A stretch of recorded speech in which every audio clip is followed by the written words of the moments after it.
I guess I should start my story from when I was a child. I think I was around 5 or 6 when my parents decided to rent a holiday caravan on the south coast near Weymouth. From then on, every school break, we'd head down there. Usually it was just my mom, my two sisters, and me, because Dad couldn't always join us due to work.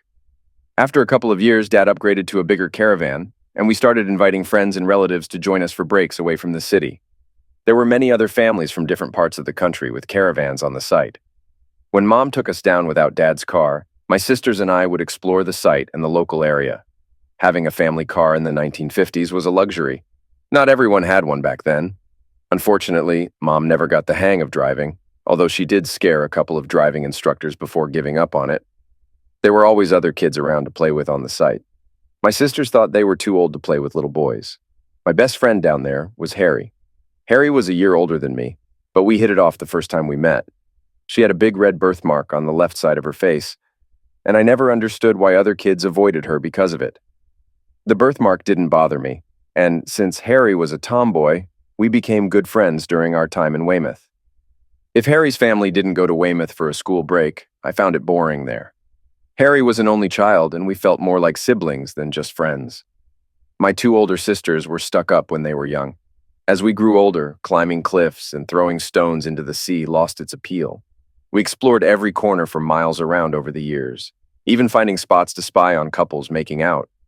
It was amusing when we were 10, trying to figure out what they were doing.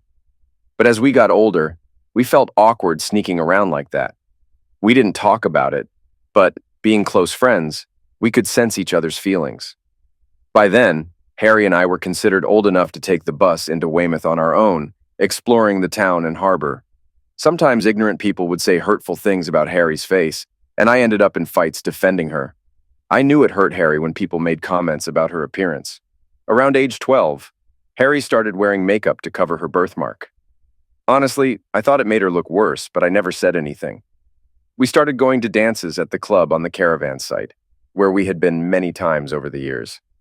They had kids' activities in the morning, and as the day progressed, there were dances for younger kids in the afternoon, older ones in the early evening, and adults later on.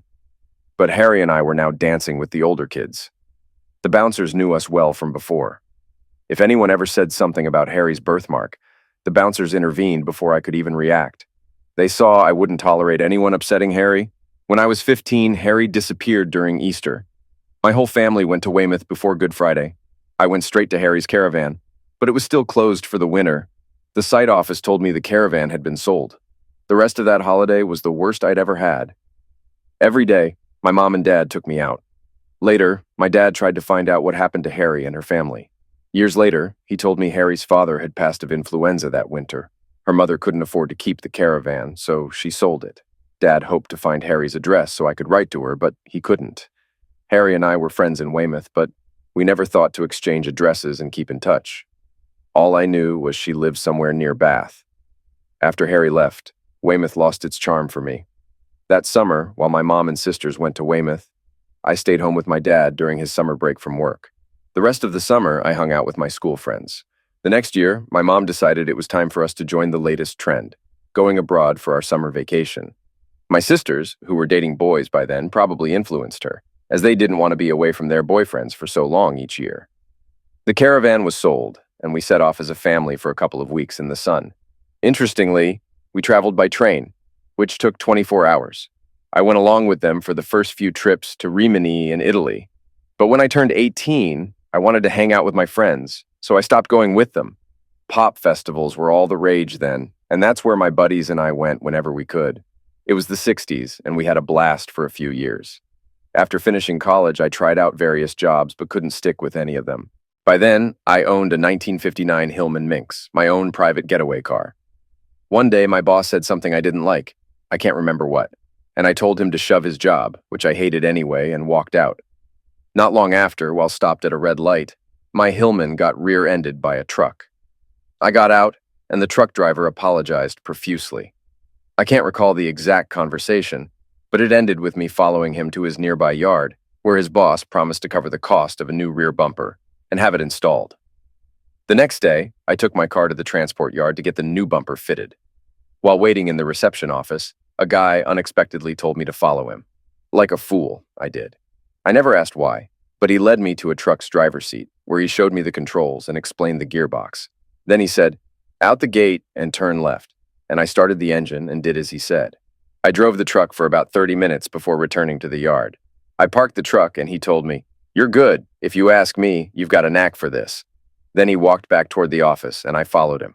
As we entered, the boss I met the day before came out of his inner office and asked the guy, "Mitch, didn't I tell you to take that guy for a driving assessment?" "I did. He'll be fine." "How did you manage that when he's still sitting here in my office?" "Well, since I was out of work, I ended up getting the job while the other guy didn't." The next Monday, I hit the road as a truck driver. I have to admit, I really enjoyed it. At first, I didn't know much about the job, but I had a great sense of direction. Back then, drivers looked out for each other, and I learned a lot about loading trucks properly and securing the load from many of them who helped me out. Being on the road suited my personality. It was the first job I truly liked and settled into. I soon found out that several companies specifically requested me when they needed a truck delivered. My boss liked that because it showed I was doing well and keeping his customers satisfied. At Marshall's, one of the places where I often picked up loads, there was a girl named Thelma working in the dispatch office. Thelma was stunning in every way. She dressed to catch the eye of the guys and enjoyed the attention. Her short skirts and tight blouses highlighted her beautiful figure, and her high heels accentuated her legs perfectly. I thought Thelma liked to flirt when I first started going to Marshall's. I'm confident around women, but I'm not the type to ogle at a nice pair of legs or a shapely rear end. While other guys chased after Thelma, I kept things strictly professional whenever I dealt with her, which was every time I called because she handled dispatch. Over time, I found myself going to Marshall's more and more almost exclusively, along with a couple of our other drivers. I have to admit, I enjoyed working there. It felt like a big happy family compared to most companies. We had free reign of the place while waiting for our loads and could access the canteen whenever we wanted. Old Man Marshall prided himself on knowing everyone in his workforce of around 200 by name. Before long, he knew my name and the names of the other two drivers from our company who worked there regularly. In early December, I pulled into our yard on a Friday night to refuel and pick up my wages. When I walked into the office, Mr. Wilkins, my boss, came out and asked, "So what are your plans for tomorrow, then?" It wasn't the first time he'd asked me this. Usually it meant he had a driving job for me on Saturday. "Not much planned." "What's going on, boss?" I replied. "Do you have a decent suit, lad? We're invited to Marshall's Christmas party. He invites us every year, and if we don't all show up, he gets upset." "Sounds good to me, boss. I clean up nicely when I have to." "All right. I'll meet you here at the yard at 6:30. George and Jack are riding together, but I've got plenty of room in my car for you. You can come with me and the wife." I wondered why George and Jack weren't riding with the boss and his wife in his big Jaguar, which easily seats 5. But I didn't ask anything. The next afternoon, I felt a bit awkward in my suit since I hadn't worn one since hitting the road. I hopped into my boss's car for the ride to Marshall's factory where the big party was going down in their huge canteen. Mr. Wilson insisted I call him Bill for the night. But I knew come Monday it'd be back to boss as usual. He introduced me to his lovely wife, and I couldn't help but wonder how he managed to snag such a babe. I figured it was probably money, but that's not really important here. When we got to Marshall's, George and Jack showed up with their wives, and it dawned on me why they hadn't ridden with us. I did wonder why no one mentioned I could bring a guest, not that I had anyone in mind. If wives were invited, girlfriends should have been too. I chalked it up to Bill Wilkins forgetting. Mr. and Mrs. Wilkins sat at the main table with Old Man Marshall, his wife, and all the big shots from the other companies who worked with him. The 5 of us wandered around trying to find our assigned seats. I was a bit uneasy when we found seats for Jack, George, and their wives, but couldn't spot mine nearby. I wandered around a bit, starting to think I'd been left out. Honestly, if I couldn't find my seat, I planned to sneak outside and hide until after dinner. But then Thelma tapped me on the shoulder and led me to my seat, right next to hers. Come on, I'm not dumb. Thelma was sitting where my guest would have been if I'd known I could bring one, and that meant I was sitting where her guest should have been. I had a feeling I'd been set up somehow. Old Man Marshall was making his rounds as everyone settled in and found their seats. When he approached me, he thanked me for coming and praised my work. Then he said, "Well, my boy, our lovely Thelma here didn't have a date for tonight. Mind looking after her?" I assured him I would, but I couldn't help wondering why Thelma, who was so lovely, didn't have someone to accompany her. That night, we were served by caterers since all the canteen staff were attending. Some of them were at our table, closely watching everything the caterers did. After dinner, we endured a series of long speeches. The tables were cleared to make room for a band that played music suitable for everyone from 16-year-olds to 60-year-olds. Thelma and I danced together, but a couple of guys asked her to dance as well. By about 10:30, I'd had a bit more of the free drinks than I probably should have. While dancing a slow song with Thelma, which was a bit arousing, I asked her why she hadn't found a date for the evening. Thelma giggled, clearly having had a few drinks herself.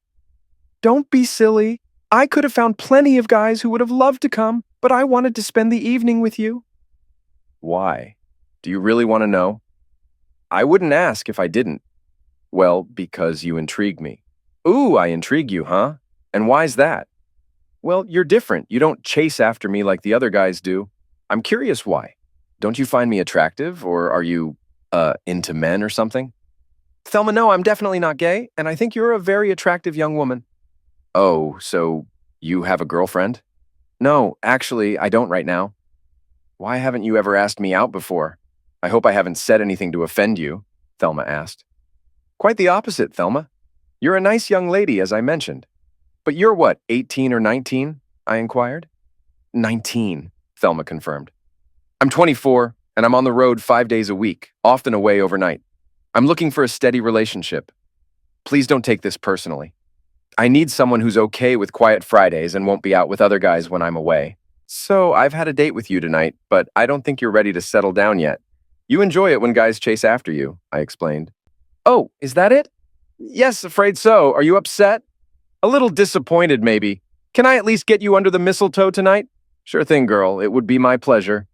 After that, I sensed Thelma was trying to prove something. Every time we danced, we ended up under the mistletoe. Around 1 in the morning, George told me Mr. Wilkins was ready to leave. I kissed Thelma goodnight as we walked to the car. As it pulled out, I saw another guy put his arm around her. The next week, I was on a different job and missed going to Marshall's. They closed for Christmas the week after. But then my boss convinced me to work right after Boxing Day up in Aberdeen, delivering urgent research gear for the new North Sea oil exploration. The weather was terrible, and I spent nearly 2 weeks waiting on the harbor for the ship to arrive and unload the gear. I had a blast in the pubs up there. There's no better place to spend New Year's Eve than Scotland, even if it's stormy, pouring rain, and freezing cold. But by the time the ship I was waiting for finally showed up, the novelty had worn off.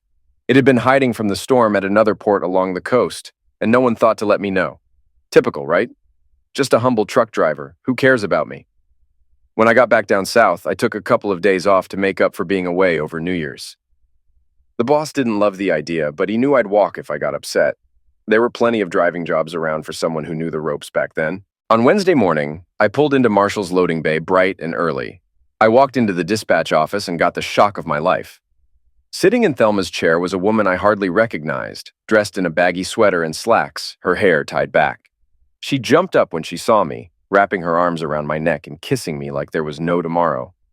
"Good Lord, Thelma, are you trying to suffocate me?" I joked when she finally let go. "I missed you. So do I pass the inspection now?" she asked eagerly. "Thelma, I don't know what to say. Tell me, do I still look like some flirt who hops around with different guys every night?" "I never said that," I protested. "Maybe not, but you implied it. So, do I measure up as your girl now?" "Well, of course you do. You always have, but..." "Great. So I'll be waiting for you to pick me up on Friday night. Here's my address and your delivery notes for the rest of the week. Oh, and I've sorted things so you can finish early on Friday. Now get to work. You got a lot on for today and tomorrow." All right, what could I possibly do or say that wouldn't upset her? So, like going along with it, I kissed her and headed back out to the loading bays to load my truck. Friday evening, I showed up at her place around 7 o'clock to pick her up. She came out carrying an overnight bag. What's the bag for, Thelma?" I asked nervously. "Well, I thought you wanted to go to your local pub. It's got to be at least 35 miles from here. I figured I could stay over at your place if you're up for it. That way, you won't have to drive back and forth all weekend," she suggested. So Thelma stayed over at my parents' house that weekend. Not in my bed, but in my sister's. They were both married and gone by then. Thelma slept in their old room. The next weekend, I stayed at her parents' place, and we checked out pubs around where she lived. Her parents were cool. I hit it off with her dad and younger brother. Her mom seemed a bit hesitant at first, but she warmed up eventually. "Yeah, you guessed it. Thelma had me wrapped around her finger from that first weekend. From then on, she dressed conservatively at work and elsewhere, at least as far as I knew. But when we went out together, she dressed to the nines. I soon found out Thelma wasn't innocent, not that I thought she was. But I also learned she couldn't take birth control pills. They didn't agree with her, so we didn't have closeness often, and when we did, we made sure to use protection.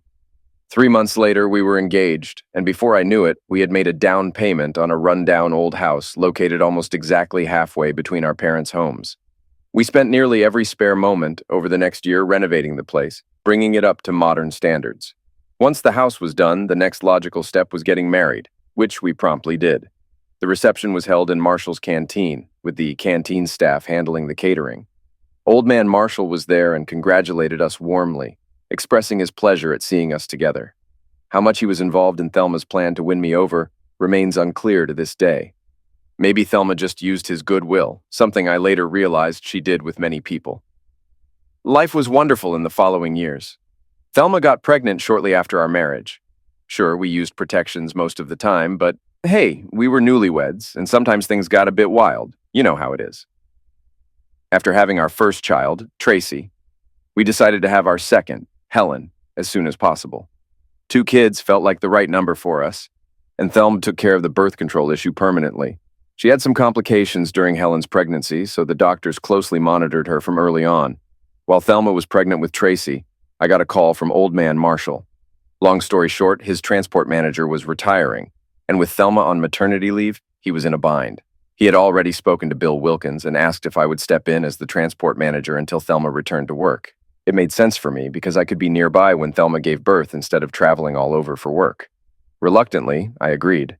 The only hitch was that when Thelma and I decided on our second child, my temporary position at Marshall's became permanent.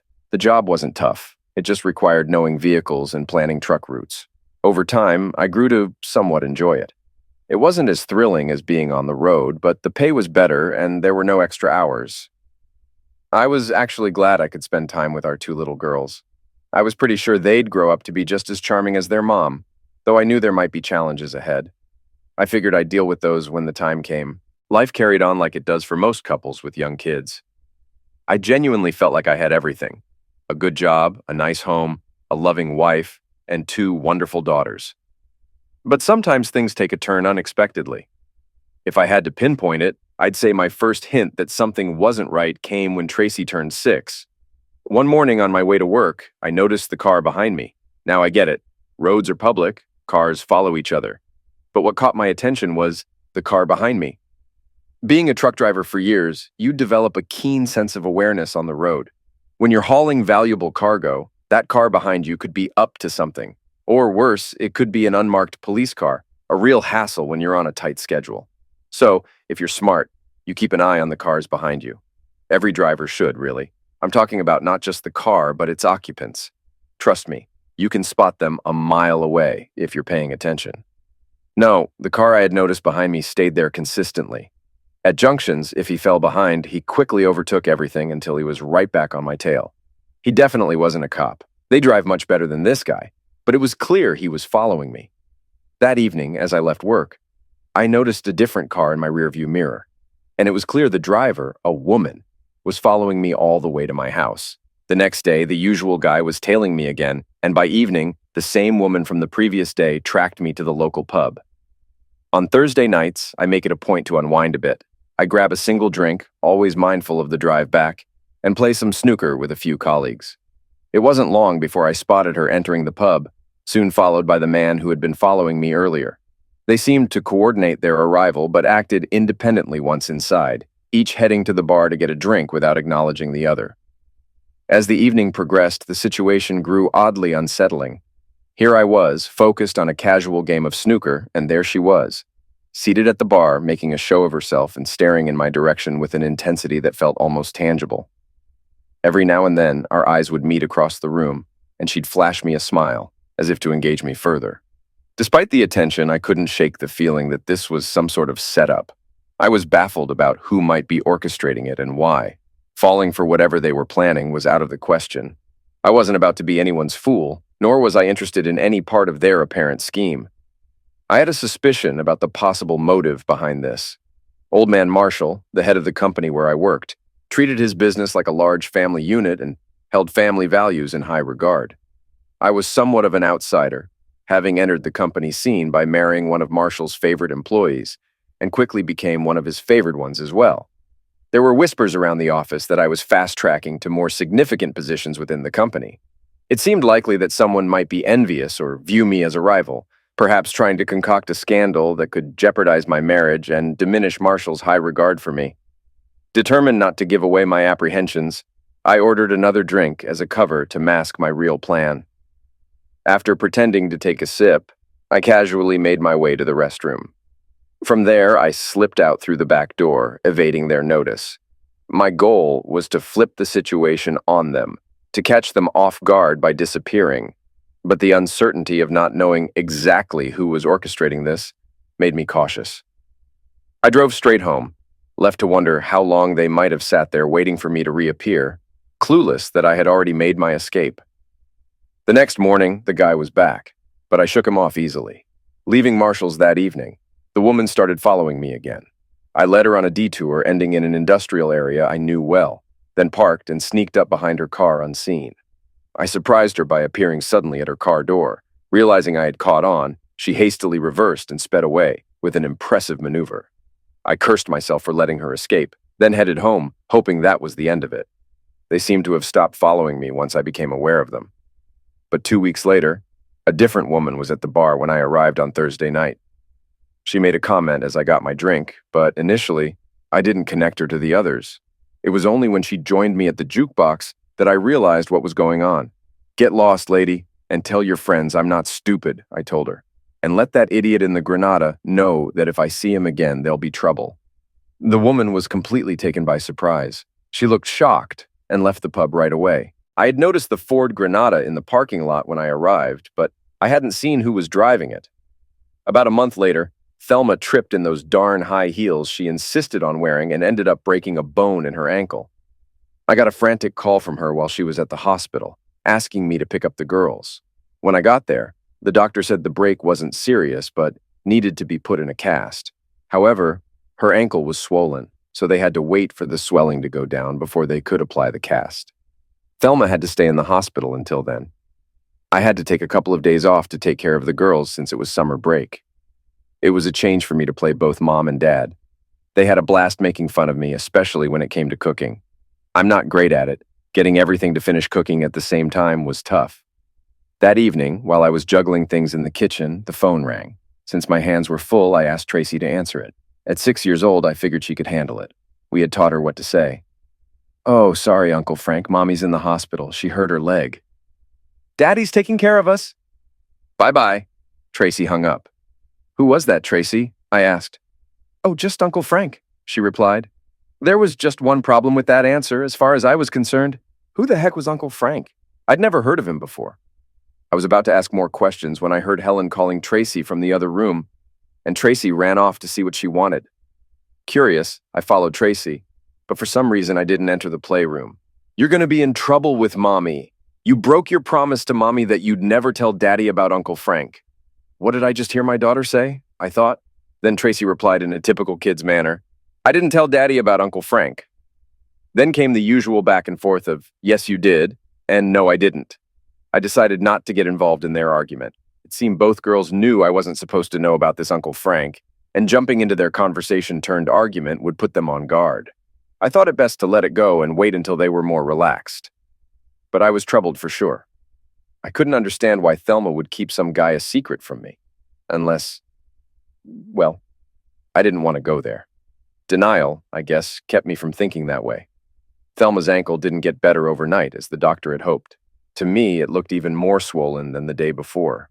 When the nurse told me it might take a week to improve, I realized I needed some help at home before the girls got sick or started showing signs of malnutrition from refusing my cooking.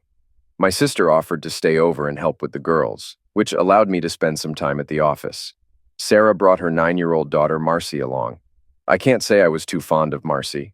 She seemed to take after her mother, who, even though she was my sister, wasn't someone I particularly liked when we were younger. We had gotten along better now that we were older. I'm not sure why I did it. Maybe I needed someone to talk to, so I told Sarah about this Uncle Frank. Perhaps my girls were sworn to keep the secret from me, but Thelma might not have imposed the same restriction on others. When I shared with Sarah, she sat quietly for a moment. Then she spoke. "Do you think Thelma—" "I'm not sure what to think, Sarah, but I don't like my family keeping things from me." "Is that why you disliked Ginny and me when we were young? We never let on to you about anything." "Maybe, but I won't tolerate my wife keeping secrets from me, especially about other men." "I don't blame you. Thelma is a beautiful woman. I never understood how you won her over." "Well, Sarah, it wasn't me who won Thelma over. She pursued me. She had good taste, I'll give her that. So, what's the plan? Do you want me to talk to the girls about this Frank?" "I thought they might open up to you. I heard Helen mention that Mom made them promise not to tell me about him. They might feel they're not breaking her trust if they talk to you." "Leave it to me. I'll see what I can find out. But I'll be subtle so I don't make them suspicious." "Thanks, sis. Just try not to make a big deal out of it and make them wary."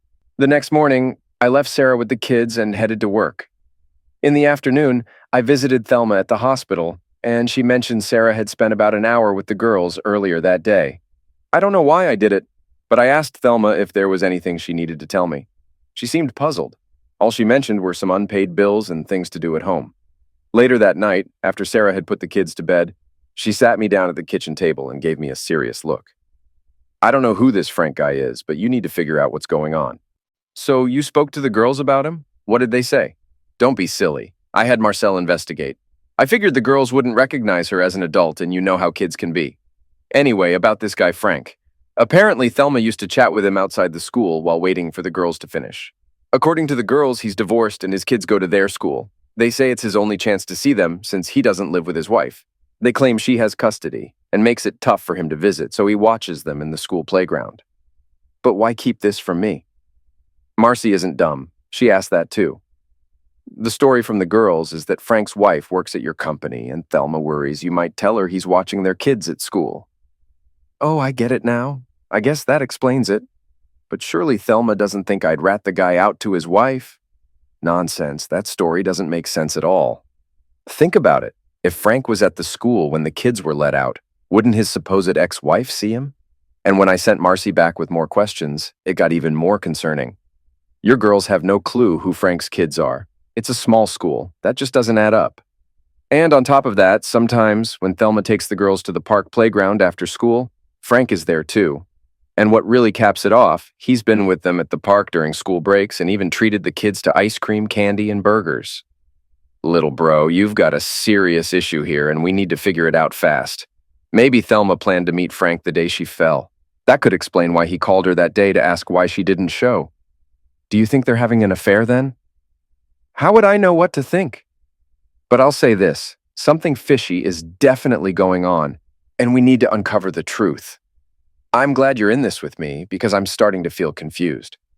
"Well, let's not jump to conclusions. There might be a simple explanation we're missing, but honestly, I doubt it. Now think hard, brother. Can you remember anything significant Thelma has said or done recently? Anything unusual?" "Well, Thelma hasn't done anything strange, but something odd happened last week." I explained to Sarah about being followed and the strange behavior of the two women trying to flirt with me in the pub. Sarah couldn't make sense of it either. The following day unfolded much like the previous one. Thelma's ankle was improving, and the nurses assured me she'd likely be home by the weekend. That night, after putting the kids to bed again, Sarah, who had seemed anxious since I arrived, couldn't wait to talk privately. "What color was the car that followed you?" she asked as soon as we were alone in the kitchen. "It was a maroon Ford Granada. Why?" "Close enough. The girls described it as dark red. I think it was this Frank who followed you. And I have some troubling news. Marcy thinks the girls have been inside that car. They described the interior to her in detail, how spacious it was and how soft the seats felt. They also mentioned the child locks, which means they must have been inside the car to notice." "I agree. Look, I called in a favor today and contacted Bill Wilkins. He has connections in the police, and he's trying to get information on the owners of those cars that followed me." "Good move, bro. Marcy deserves credit for getting so much out of the girls." "Yeah, I owe her big time for all her questioning."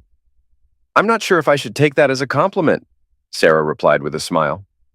Friday morning, Bill Wilkins called my office early. He said the Granada belonged to a guy named Frank Williams, well known to the police. The other two cars were rented from a budget rental company. Interestingly, one of them hadn't been returned, and the renter, a man, used fake documents for both vehicles. That afternoon, after making some calls, I went to the hospital to pick up Thelma. Before Thelma knew I was there, I had a chat with the nurse I'd been coordinating with all week.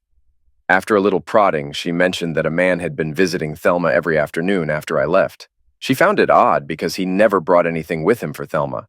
Most people bring something, even if it's just a get-well card. No, I didn't think our Frank Williams would leave any evidence I could poke into. Guys like Frank Williams are pretty slick when they're on the prowl.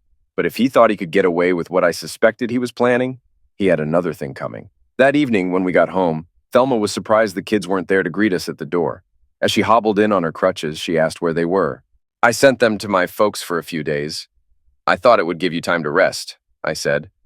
Oh, that wasn't necessary, Thelma replied, settling herself on the sofa in the lounge. I would have preferred them here.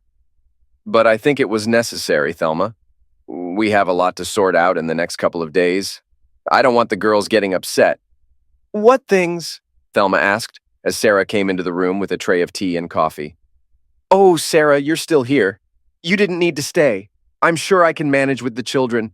I can stand on my ankle now that it's in plaster. I'm not here for you, Thelma. I'm here for my brother, Sarah said sharply.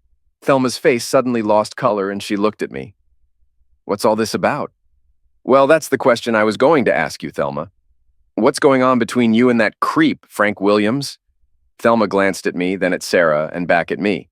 It seemed like she was at a loss for words for a moment. Then she made up her mind. Well, I guess you found out, haven't you? I suppose it had to happen eventually. I'm sorry, but I've fallen in love with someone else. I didn't want to tell you yet, but I'm going to divorce you and marry Frank. Just like that? I questioned. Yes, I've been trying to figure out how to tell you for weeks now. I didn't want to hurt you more than I had to. Sarah started to say something, but movement behind her caught her attention, and she paused. That's all I needed to hear. I can get things started now. I'll be in touch, a voice said from the hallway. Then we heard the front door close. I glanced at Sarah and turned back to Thelma. Very considerate of you if it's not a lie. Did you get Frankie boy to try to set me up? What was the plan? I get seduced by one of his friends and boom, you divorce me? You probably thought I'd have to pay you alimony, right?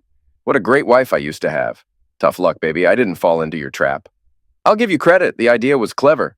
You wanted to leave me with my good job while you live with an unemployed guy and you expected me to support you in your new life. I have no idea what you're talking about. What setup?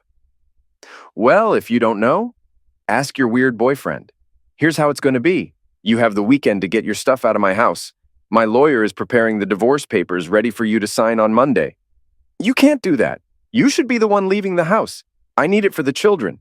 Oh no, sweetheart. You and your weird boyfriend aren't getting near my children. You can visit them, but only with a social worker or me present. The social services will get that order before a judge tonight. What are you talking about? They can't do that. Oh, but they can, sweetheart. I've always thought social workers were a pain, but once they found out you were planning to move in with Frank Williams and had been exposing our kids to him, they've been very helpful. You won't be allowed near them anymore, and I think the police will want to talk to you, too. I don't get it. Why would the police want to talk to me? Oh, you foolish woman, Sarah interrupted, determined to speak her mind, so I let her continue. What did you think Williams was doing hanging around outside that school? The man is a child offender with a rap sheet a mile long. He wasn't after you, you silly girl. He wanted your daughters. Thelma's expression was unforgettable. She looked at both of us in disbelief. You're lying. Frank wouldn't do that. Oh, really? Where do you think he's been for the last 7 years? He's been working overseas, in the Far East, I believe. More like on the Isle of Wight. Parkhurst Prison's there. You could stretch to call that overseas.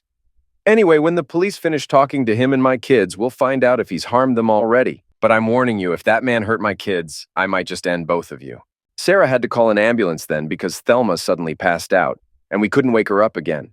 Her father or brother must have picked her up from the hospital because I certainly didn't. I didn't see her again until the day we finalized our divorce paperwork. Thelma realized there was no use asking for custody of the children since social services still had an order against her, stating she had endangered the girls.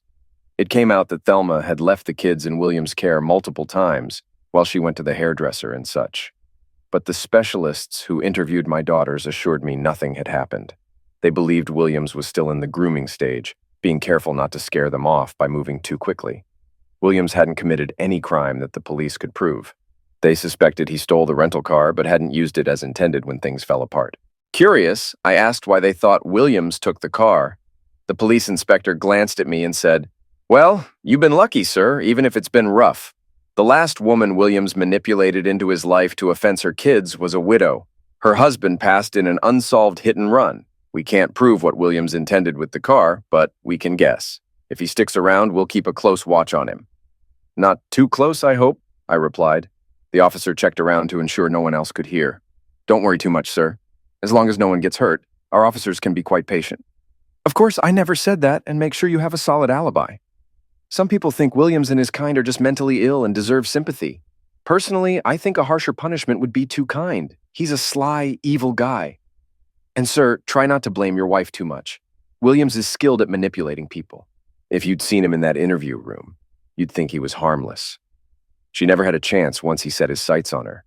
It wasn't until we showed her Williams's file that she truly understood what kind of pervert he was.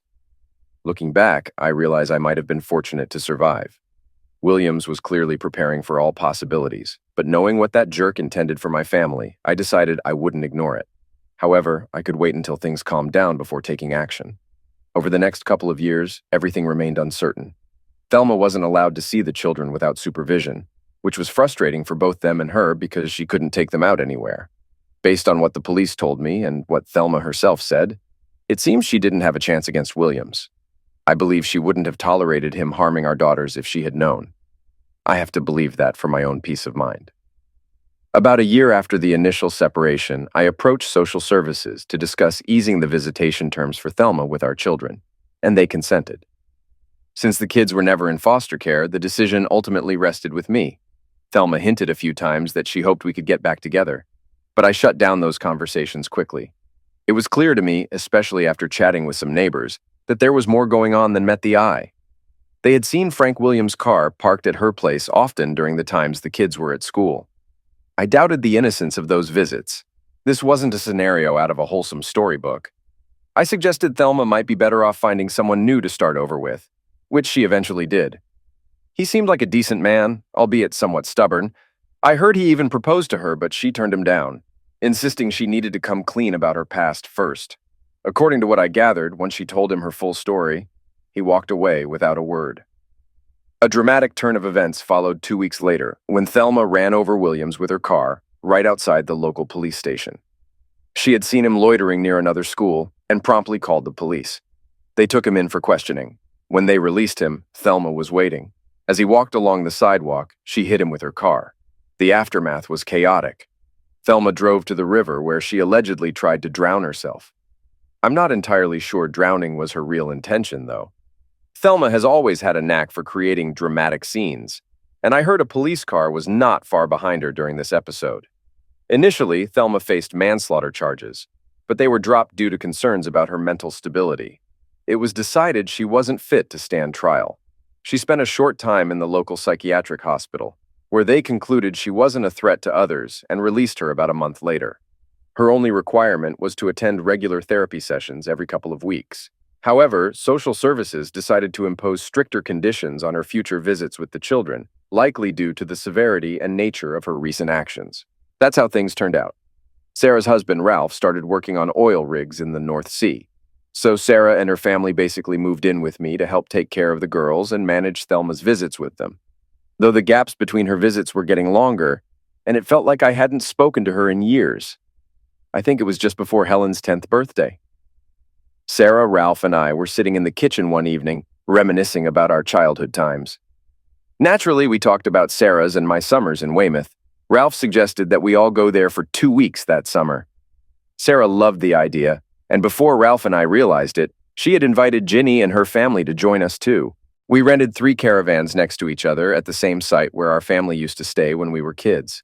The children had a great time on the beach, and they enjoyed it when we showed them all the places where we used to play. We even ran into a few locals we knew from our childhood. One morning, I took my 2 girls for a walk along the cliffs. The cliffs had changed a lot due to erosion by the sea.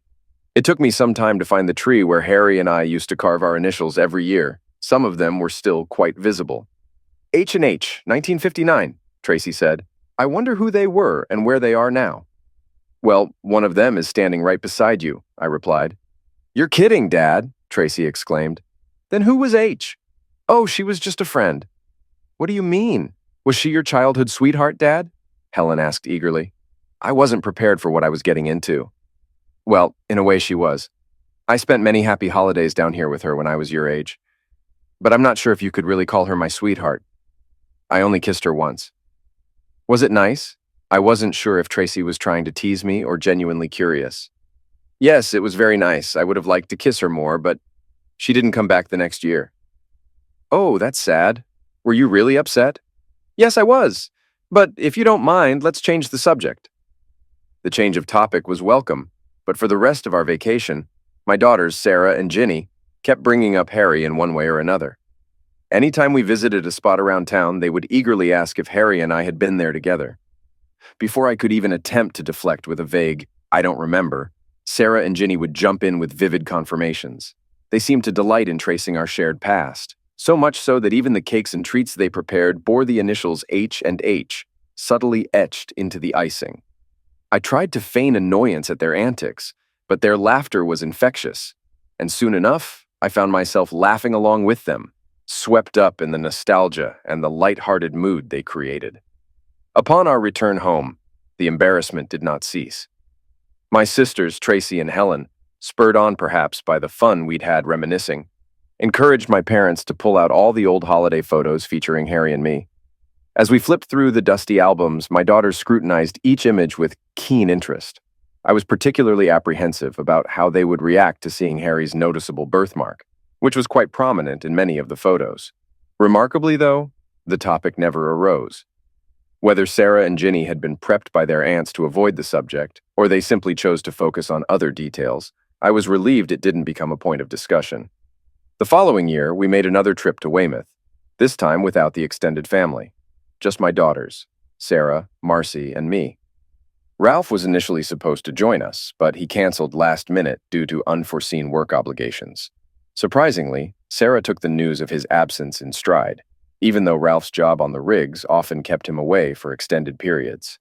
We crammed into my car for the drive down, with the trunk and roof rack fully loaded with our luggage. The first couple of days in Weymouth passed in a relaxed, enjoyable blur, but then, on Tuesday morning over breakfast, my girls suddenly expressed a desire to revisit the tree with our carved initials. The excitement was palpable as we set off around 10 in the morning. The three girls were unusually lively, singing and dancing along the path as if they were part of a musical. It was clear they were up to something, but their cheerful spirits were too contagious to dampen with questions. When we finally arrived at the old tree, Tracy dashed ahead of the group.